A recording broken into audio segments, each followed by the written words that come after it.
Le 10 mai, le président de la République du Congo a reçu son homologue, le président Félix-Antoine Tshisekedi Tshilombo. Ce que j'attends de lui, c'est d'user comme d'habitude de sa sagesse, vous l'avez dit. Il est très préoccupé par la situation, il l'a manifesté. Il a pris mes avis, mes considérations. Comme d'habitude, il a promis de rester au contact de la situation, au contact de tous ces acteurs de la région pour essayer d'aller dans le sens de la facilitation. Il est resté égal à lui-même, engagé pour la paix et la stabilité dans la région. 11 mai, réception du prix Paul Bourdari. Ce prix est destiné à récompenser l'œuvre valorisant les qualités d'un pays du continent africain. L'Académie des sciences d'outre-mer considère l'œuvre intellectuelle du président de la République comme une contribution éloquente apportée au combat mené en faveur de la préservation de la biodiversité et de la planète. Le 12 mai, le président de la République, Denis Sassou Nguesso, a reçu en audience, tour à tour, le ministre d'État, ministre des Affaires étrangères, des Tchadiens de l'étranger et de la coopération internationale, Mahamat Saleh Anadif. Au mois de septembre prochain vont se tenir les élections pour désigner un nouveau directeur général de la SECNA, notre organisation commune. Le Tchad avait présenté une candidature qui a été endossée par la CEMAC, mais le président Mamadou Idriss Déby m'a demandé de profiter de ce voyage pour venir présenter de vive voix notre candidat. Et le président directeur général de la BAD, Akinwumi Adesina. On ne peut pas dire que nous avons des forêts, nous avons des biodiversités et on reste pauvre. Le président m'avait confié ce dossier pour avancer ça pour l'Afrique, son leadership. Le chef de l'État est vraiment très concerné par l'agriculture. Il lui avait assuré de l'engagement complet de la banque. Le président était vraiment clair qu'il veut avoir accès à l'énergie ici 100% pour sa population. 16 mai, lancement de projets agricoles à Agro-Plateau. Notre spéculation de base, c'est le manioc. Comme vous êtes ici à l'usine, vous voyez bien que à la fin, il y a une usine de farine de manioc panifiable. Donc, en fait, ce sont des champs pour des besoins industriels. Le 17 mai, le président de la République s'est entretenu à Oyo avec Madame Koumbaba, ministre conseillère et envoyée spéciale du président mauritanien, son Excellence, Monsieur Mohamed Ould El Ghazouani. Permettez-moi avant tout de remercier le président de la République, son Excellence Denis Sassou Nguesso, de m'avoir fait l'honneur de m'accorder cette audience porteuse du message de son frère, son Excellence Mohamed Ould El Ghazouani, président de la République islamique de Mauritanie, son frère, pour demander le soutien du président Denis Sassou Nguesso à la candidature de la Mauritanie au poste de directeur général du CAFRAT, qui est un centre africain de formation et de perfectionnement basé au Maroc. Et la Mauritanie postule au poste de directeur général. 19 mai, audience avec Patrick Pouyanné, PDG de Total Energy.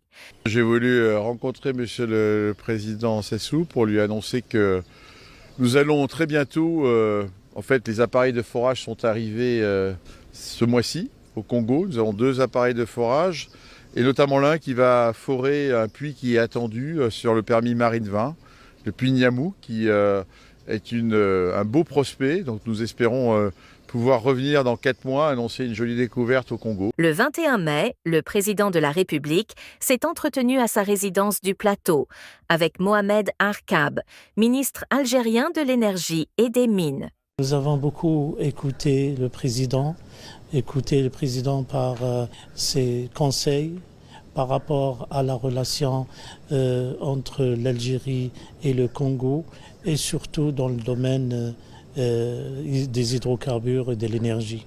Le 24 mai, la nation reconnaissante a rendu un dernier hommage à Michel-Jean Martial Congo, ancien ambassadeur, ancien secrétaire d'État à la décentralisation, près le ministre de l'Intérieur au Palais des Congrès, en présence du président de la République. Son parcours éclectique s'illustre aussi par sa polyvalence qui le conduisit de l'enseignement au journalisme en co-animant une émission culturelle à Radio Congo à forte audience, le Courrier du Pèlerin, sous la rubrique « Mon ami Michel ». Le 24 mai, le président de la République a reçu en audience à sa résidence du Plateau une délégation des membres de la 41e session ordinaire du Conseil des ministres du Conseil africain et malgache pour l'enseignement supérieur. Le plan stratégique 2024-2028 du CAMES est un plan qui va permettre au CAMES de relever les nombreux défis qui s'imposent à l'enseignement supérieur et à la recherche scientifique.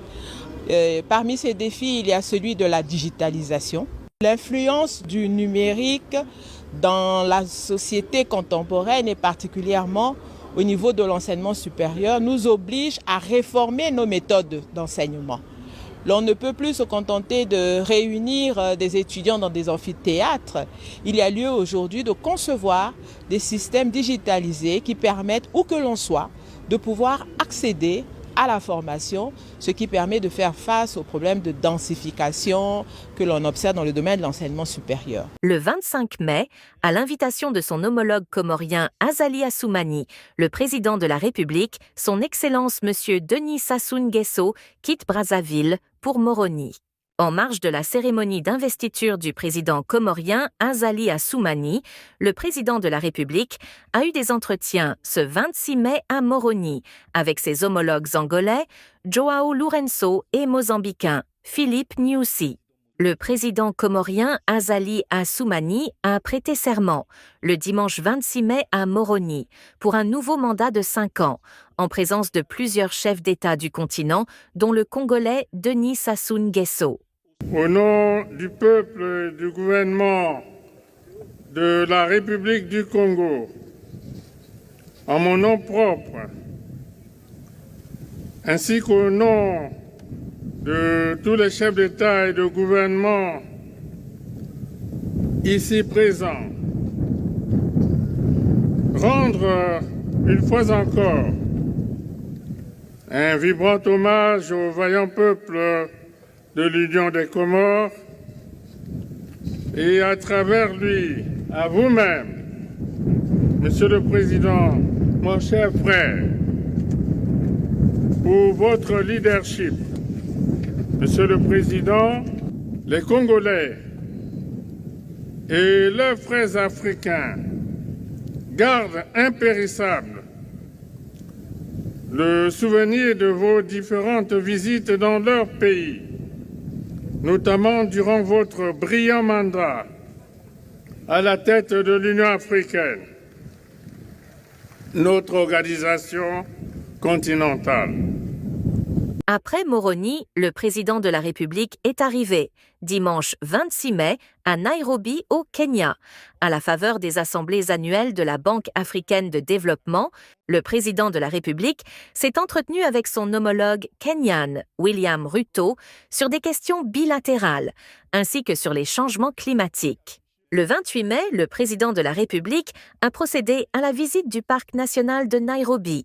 Intervention du chef de l'État lors du dialogue présidentiel qui a suivi la cérémonie d'ouverture des assemblées annuelles de la Banque africaine de développement à Nairobi. Je crois que nous nous accordons tous pour dire que le poids des dettes plombe totalement les économies africaines. Les taux d'intérêt exorbitants freinent le développement. Le 31 mai, le président de la République a reçu en audience son Excellence Madame Li Yan, ambassadrice de la République populaire de Chine au Congo. J'ai eu des échanges avec son Excellence, Monsieur le Président Denis Sassou Nguesso, des échanges approfondis et amicaux sur les relations bilatérales, les coopérations pragmatiques et le nouveau sommet du FOGAC. Comme vous savez, le nouveau sommet FOGAC se tiendra en septembre prochain en Chine, à Pékin. Aujourd'hui, j'ai transmis l'invitation officielle du président Xi Jinping à son Excellence, Monsieur le Président Denis Sassou Nguesso.